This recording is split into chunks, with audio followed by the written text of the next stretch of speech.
If parts of your body tingle when you hear an engine rev, if the hair on the back of your neck stands up when you hear tires squeal, then you've found your new home. This is the Revved Up Garage Cast, containing more testosterone than your listening device can handle. Loud, crazy, but a hell of a lot of fun. Let's do it. You're listening to the Revved Up Garage Cast. Now your hosts, Steven, Mark, and Eddie.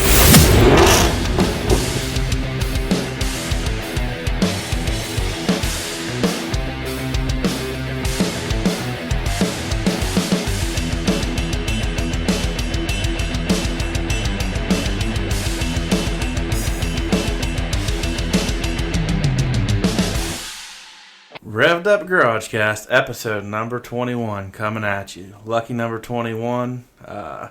We decided it's cold out. It's killed our ambition to record in the office of the shop.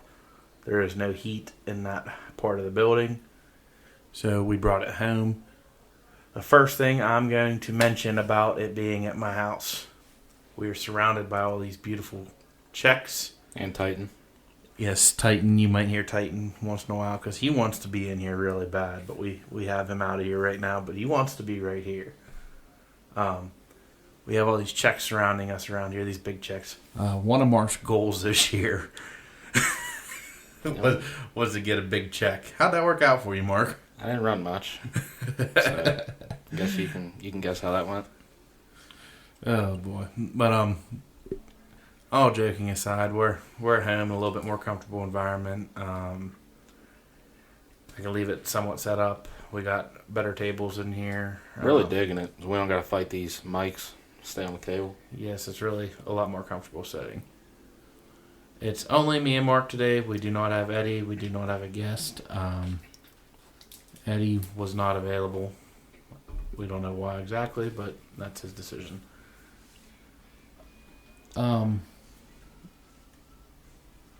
I got a lot I want to talk about. We haven't been on much, but we'll give a quick recap of how did we do a Dead Man and Bumper Swap tag team. Definitely the worst finish all year. We got fresh cars. But it did not go as planned, and I mean, it kind of happened how we expected it to happen. Yeah, I mean, to an extent. We knew we were going to have a target on our back winning the previous show, and also we got hit with a curveball. We played into the target, too, a little bit just to sort of help amp up the show. So yeah. And I'm sure people knew that was jokes because that's not really our personalities as far as we're very selfless. But at the end of the day, it's for fun. It was for fun. And then we got hit with a curveball the day of the Derby. How'd that go, Mark? Well, we said, we're going to let you guys set out for 5 minutes. Me and Steven kind of looked at each other, and we were like, well. TJ told us that, about 2 hours before the 3 hours before the Derby, like 15, 20 minutes before the drivers' meeting? Yeah.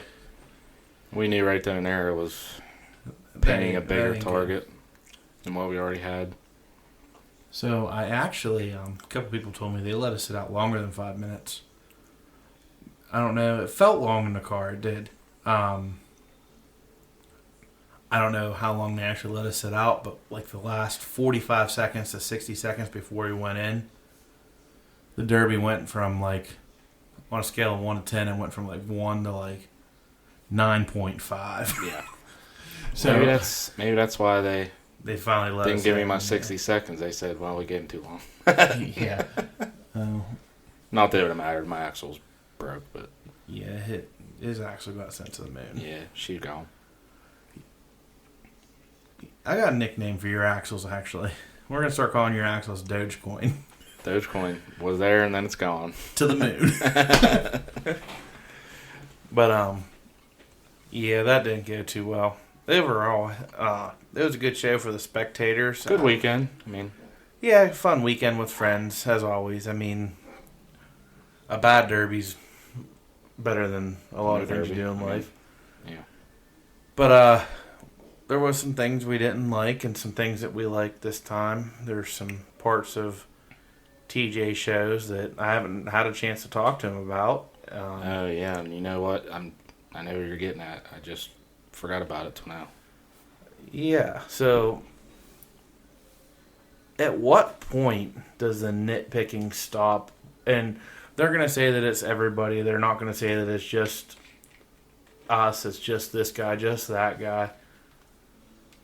The tech just, and it's not just this show. I mean, this show, it happened to us, so I can Pretty definitely.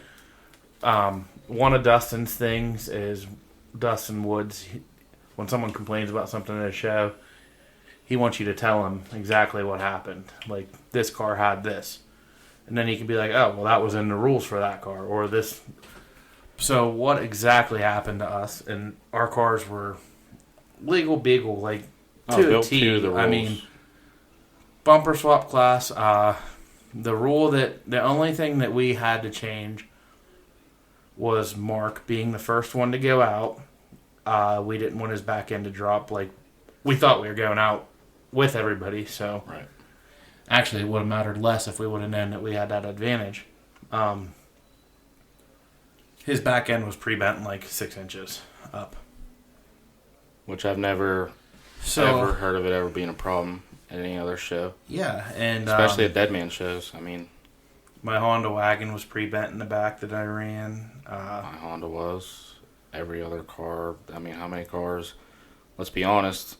Same rule set in the stock class there were pre-bent. So a couple of officials decided to use the rule that it's a stock, not even a rule, just kept referring to it's a stock class. They couldn't show me a rule in it, but the only rule they could show me against it was the car must remain stock factory, unless stated otherwise. And at the end of the day, they kept using the fact that it's a stock class. Right. Okay, so it's a stock class. Let me add any bumper I want. Let me seam weld it. Let me get 6 fix-it plates. Well, 2 bumper plates and 4 fix-it plates. That car ain't stock. Yeah, And it wasn't even just that. There were some variations in the tech. There was Mark's car got tech differently than mine. Literally, I was directly behind him. Right. I watched his car get tech differently than mine. And why? We don't know. Throughout the day, we heard of different people getting certain items on their cars measured and not measured and this and that. And if you're not going to do it to all, why do it to some? Right. And I mean, and I'm not sitting here trying to badmouth anybody or any promoter, but the shit's got to stop. I mean, inspect the car, not the driver. And obviously, everybody says that. Well, we do. A lot of places don't. It's all about who you are. And I mean, there were multiple cars there, and I'm not going to say whose car had a lot of stuff extra that, I mean, quite frankly, if I can't have my back end pre-bent, should not have been allowed. Because, I mean, it's simply, like I said, that rule must remain factory. I never heard of cars becoming that way factory. So there was multiple cars in our class that had expanded metal, 1/8 inch, 1/4 inch, I don't know, 1 inch. I didn't mic it or measure it, but so why does your core support not have to stay stock, but your rear rails do? Your rear rails control a bend versus structural. And the thing is, it isn't even, okay, if they decided from point 1 in the day that you're not allowed to pre-bend, when we got told that we had to change it, there's other cars that already had sticks That were pre-bent. that were pre-bent from the rip. And they, I mean, like I said, we asked about it, and Oh, they must have did it after. I feel bad for them guys because, quite frankly, I'll be 100% honest with you. Seen pictures of that car in the shop before it was even at the show, and it was pre-bent like it was. So I think feel they should have had to change it. they shouldn't have. And I think that's an inspector covering his ass. That's all But it is. we shouldn't have had to change it either Right. at that point. Right. If you've already allowed it. And I will say... But why was it an issue? We were late to Tech 2. It wasn't like we were one of the first teams. Right. We had a lot going on with Power Wheels, with Crashing for Kids Cancer, with a few different things. We were late to Tech, so like almost everyone had already been said and done by the time we got up, and it became an issue. And I'm not going to say their names either, but I messaged the official after the show, and I said, well, I'm not here to yell at you, but I couldn't have my back end pre-bent, but clearly had a picture of a car at the end of the show with expanded metal in the front of it. And I said, so this is allowed, but mine ain't. So what's factory about expanded metal in the core sport? Didn't have the balls enough to message me back. Left me on red. So, I mean, if I don't show character, I don't know. But it is what it is. I mean, just bounce back. Learn from it. Yeah. Unified Point Series is finally over. Thank goodness. Again, I didn't want no parts of it this year. Nothing against the Point Series and Mark. It's just a lot physically, mentally. I ended up falling in fourth. Melanie fell in fifth, but what was more important to her was she got that female ring. How about a roller coaster at the end for second place? Yeah. So, everything about that, even, we haven't talked since Hardcore Final Confrontation. Right. To what felt like a class that was literally made at Final Confrontation just for certain people to score. I mean... Yeah. I didn't agree with it, but... Yeah. I mean, I'll go back as far as to... the van class with Lorene and it was Lorene, Fazenbaker. What's Lorene's kid that always runs with Lorene? His name's drawing a blank. And then Dakota. So was there four of them, or was there? Dakota, and there was one outcast. Was there another one? There was one out. So there's five total. Yeah. And that class had some discrepancy, actually. I believe at one point Frankie had canceled it, and they had him still run it, and no one really showed up for it. But Lorene scored his points, and the point series just makes you see certain things that, like, man, Lorene won, and Fazenbaker got second, and the kid that runs with, I don't know why I cannot remember that kid's name. Is it the kid that ran with him in two-man? Yeah. Yeah, I can't remember his name. But anyways, it gets down to him, Fazenbaker, and that kid. And Lorene's ran with Fazenbaker all year, and Fazenbaker's helped him nonstop. At the end of that derby, Lorene was trying to get the kid to get second when Fazenbaker was stuck and bumped Fazenbaker out of a spot. And I'm like, I just don't get some people's mentality, and I don't know. But Trevor and Dawn ran a class that their cars were technically underbuilt for, because their cars were closer to the Misfit cars from my understanding, but cars that showed up way over the Misfit ended up needing a spot to run, and they created their own class the day of the Derby somehow. Yeah, I've heard all these different stories, and I don't know what to believe about who put up the money for the class and who did what, but I mean, they did beat other drivers, and that was the rules. So they found I don't know if they found the loophole intentionally. It sounds like it, or Can I touch base on that? Did they really beat other drivers? I mean, they placed higher than the drivers that paid to run the class. Okay, all right. Just wondering. So that left Turkey Derby, or not Turkey Derby. That was Hardcore Confrontation. Yep. So that left Dead Man pretty much like dead nuts, them guys, for second. Mm-hmm. 1-2 points apart, whatever it was. It was shaping up to be a good show. And Jones unfortunately didn't get to run, and Lorene ran the 2-man. If you watched him and Isaac.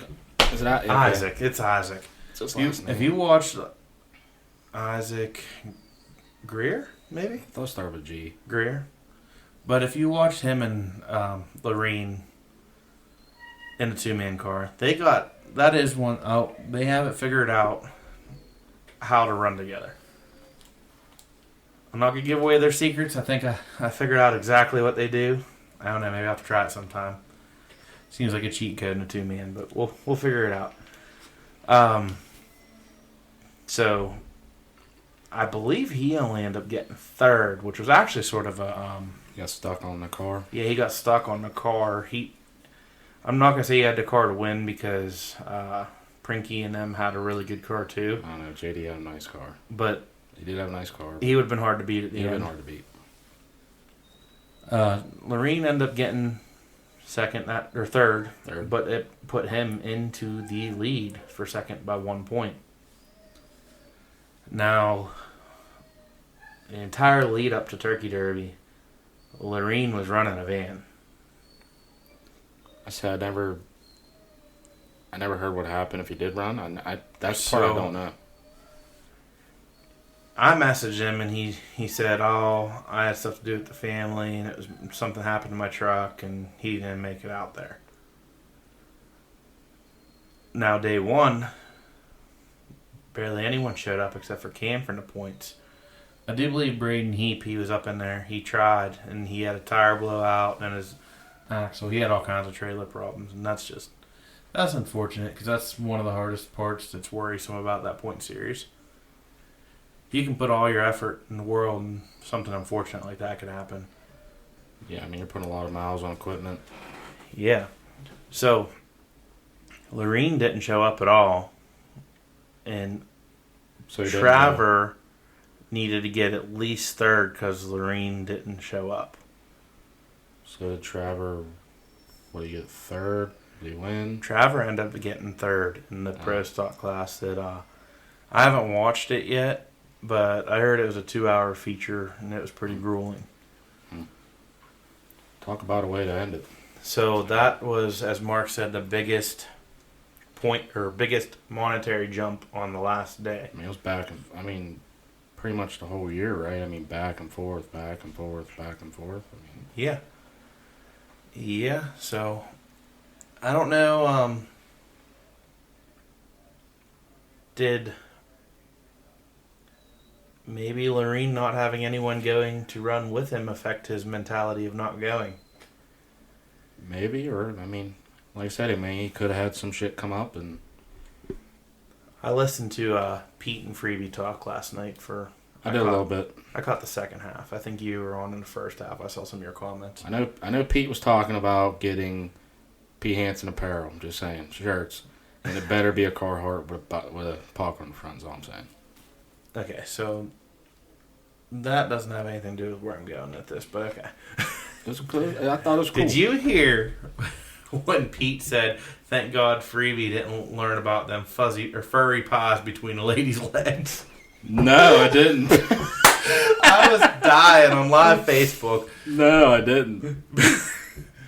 So I'm just surprised he got Pete on her because he got Santel tonight, right? So that's right. gonna be different. I just can't see Pete as like a big talking guy though. But I mean, he was on her. He was loose. He was having Freebie fun called with me and he says, "What would you ask Don Santel to talk about?"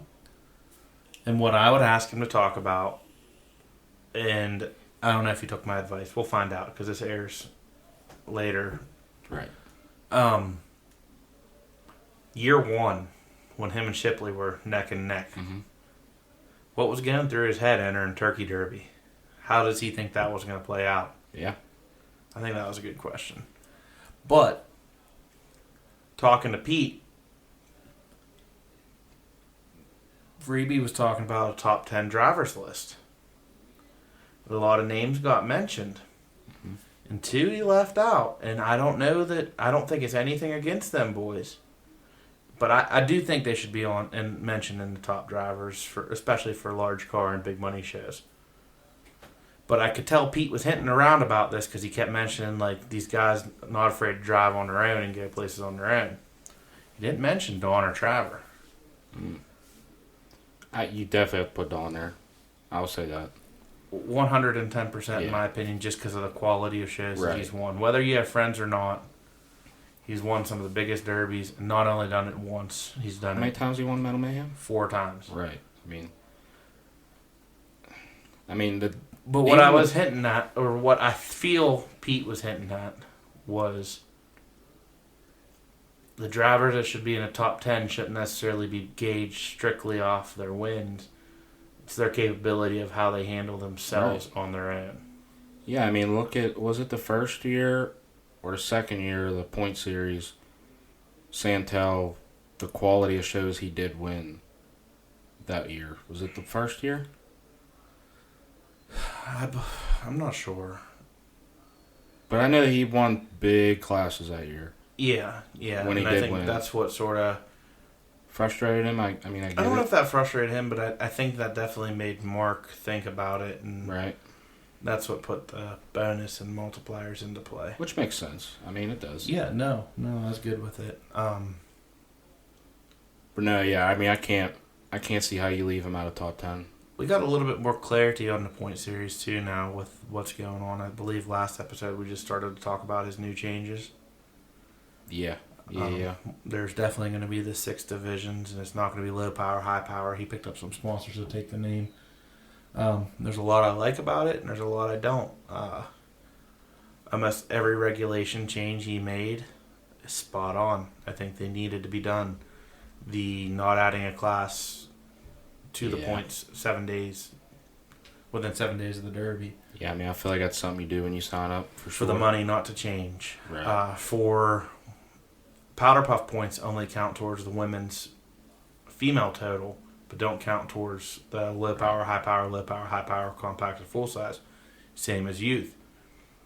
Now youth can score the low power, high power, but if they run a youth class, that only counts towards their youth total. All them other classes count towards their totals. Which I feel like that's the right thing. Yes, because the female can drive any class plus the Powder Puff. Now, what if a female wins a regular class? Does it count for the women since she... It's going to count for the women's, and it's going to count for the regular. Okay. That's what I was wondering. But when she wins a women's class, it's only going to count for the women's. Right. Which is... So it's going to be a little bit more for him to take care of, but women and youth are going to have 2 different scores. Yeah. No, yeah. But it needed to be done because... Yeah, I agree. There's a lot of people. And there was stuff that it didn't make sense the way it had played out in the past. Like when Freebie got 3rd, he was still technically a youth, even though he scored a lot in adult classes. Mm-hmm. How did he not win the youth? Yeah, that was last year, right? That was... last year. Yeah, it was last year. Because I was questioning, I didn't know how Penwell won it. Yeah. I did. I still kind of don't understand. So, and I don't know that anyone does, but clarifying it now is the way to go. Yeah, if it happened this year, you would understand. Next year. The only thing I don't like about the point series and the way it went was, I think, having 4 champions, we'll call them 4 adult champions, is sort of going to fizzle it down a little bit for how important it is to them champions. I think it'll make the chase not as crazy. Intense. Right. But I don't know how many shows are going to be added to it. You could be a contender next year easily. Yeah, he takes your top 7 scores, period. So you can only score 7 times. 7 times. How's that work if you tie with the guy like you? I score 7, you score 7 in the same class, same division. Same division. There's still bonuses, so certain classes, certain monetary amounts trigger 1.5 and double points. Yeah. Theoretically, if you say we both won 7 derbies, we both won double points 7 derbies, it then goes to the dollar amount earned. Okay. What do you do if that... not saying it could happen. I believe after that is mileage traveled to shows. I'm not 100% sure. I'll tell you this, I do know there's different... Think about this. If it came down to me and you, and we ran the same shows, miles traveled, we lived the same place. We live right down the street, bud. So I don't know. That'd be wild. Yeah, but what's the odds? Never know.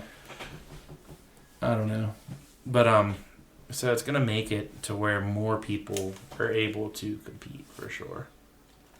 I mean, how does that work with money? I mean, it's a lot of money if you're going to keep the payouts how they are, right? I mean, man, I'm on this social media kick. We're gonna talk about something else. Paint. wow. How you want to do that? God damn it, guys! Why are you painting your frames? So, unified rule number 1, which I am. We talked about unified rules. Mm-hmm. I am on the kick right now mentally. I feel the only way for unified rules is a weight limit. 6,000 pounds, period. You do what you want. Has to be safe. What class you saying for 6,000 pounds? That's pretty. Well, that would be full size. Okay. All right. So compacts would be like say 4,500 pounds. I'm just using an example. I don't know where they weigh in. I don't know, man. I just personally don't think it'll ever work.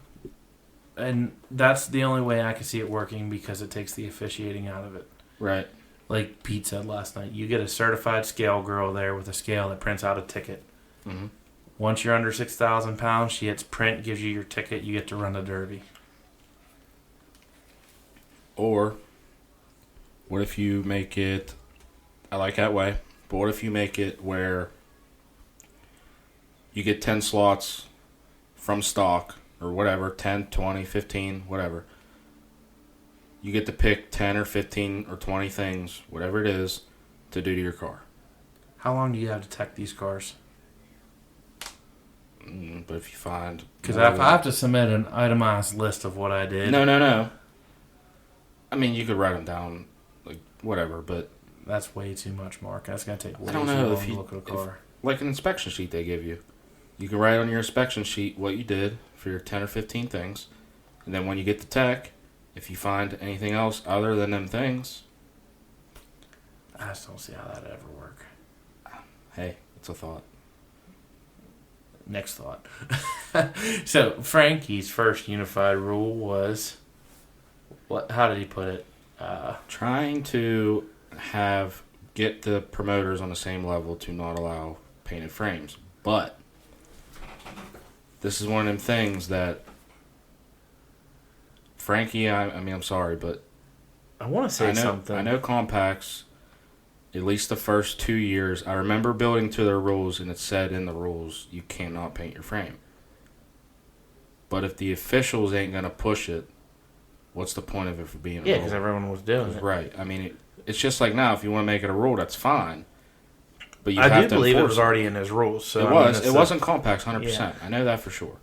What I want to say about promoters trying to band together, I think deep down, and this might be a good title for the episode, promoters are like women. They don't even like each other. They're never happy? No, they never like each other. So promoters, they put on this face. I think a lot of them. I mean, there might be a couple out there. They want to work together. They say for the public image, they want to work together. They like each other. Mm-hmm. As a human being, each one of them wants to be better than the next. Yeah. Just like derby drivers. I mean... Yeah. I like the guy I'm running against, but at the end of the day, I want to be better than him. So. And that's the problem. They can say they're selfless as they possibly are. It's a business. It's business. It's business. I mean, our sport as a whole, the only way for us to become more unified and grow larger is money. Yeah. And that money can't come from inside something that doesn't have the money already. So you look at Demolition Derby. Say we talk about Demolition Derby getting to the next level, whether it be World of Outlaws level or NASCAR or this or that. How many derby drivers out there could sustain without working their day job, running an entire season that high of level cars and traveling that much?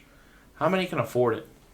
Not many. I mean, you'd have to have like dirt late models or NASCAR. But we don't have that, so we have to get that That's what I'm saying. I mean, before that was a thing, you would have to have some major sponsorships.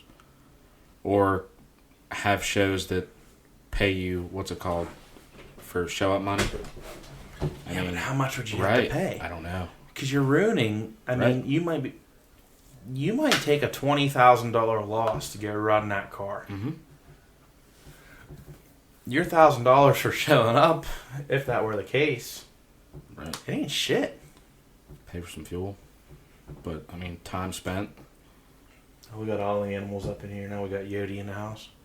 But back to the painted frame rule. How do you feel on that?